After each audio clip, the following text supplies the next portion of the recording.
tick bite-induced meat allergies are really unlike any other food allergy we know. The most interesting feature of the reaction may be the first symptom can occur hours after eating meat. Normally you have an allergic reaction to a bee sting or something, it happens within minutes. But with this, you could eat a piece of bacon for breakfast, and your throat doesn't start closing off until the afternoon, and so you blame lunch, or doctors just call it spontaneous or idiopathic anaphylaxis. Idiopathic is just doctor speak for we have no idea what the cause is. The delay is because the alpha-gal is thought to be absorbed along with the fat in the meat, given that the allergic reaction occurs 4 to 5 hours after meat ingestion, corresponding to the peak absorption time of the fat from the digestive tract. What makes it even more difficult to diagnose is that the majority of victims experience only occasional overt reactions despite regular meat consumption. Fattier meats like pork rinds may provoke episodes more consistently and severely, but still, it's not like it happens every time. And it's on the rise. 10 years ago, we didn't even know the thing existed, but now, in tick-ridden states, as many as 20% of the population have these anti-meat allergic antibodies, and more people are coming in affected.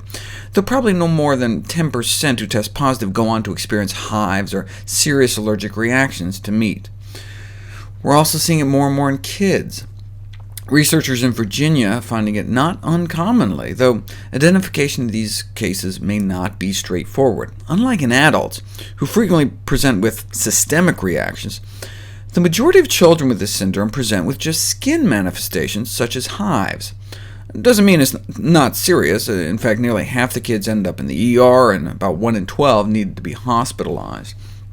Up to a quarter of the population breaks out in hives at some point in their lives, but some children can be affected for weeks or months, and it can be triggered by infections, foods, drugs, parasites, autoimmune, but in a large subset of cases, we don't know what the trigger is, and so we call it chronic idiopathic urticaria. It's a common thing pediatricians see, and the only cure is avoiding and eliminating whatever is triggering it. But in 3/4 of the cases, we have no clue.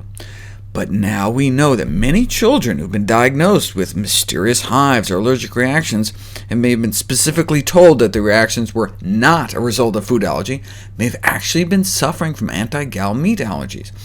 Given the serious nature of the reactions and the rising frequency of allergic swelling and hives across all age groups, this underscores the importance of identifying what's going on, and clearly physicians should keep this new diagnosis in mind.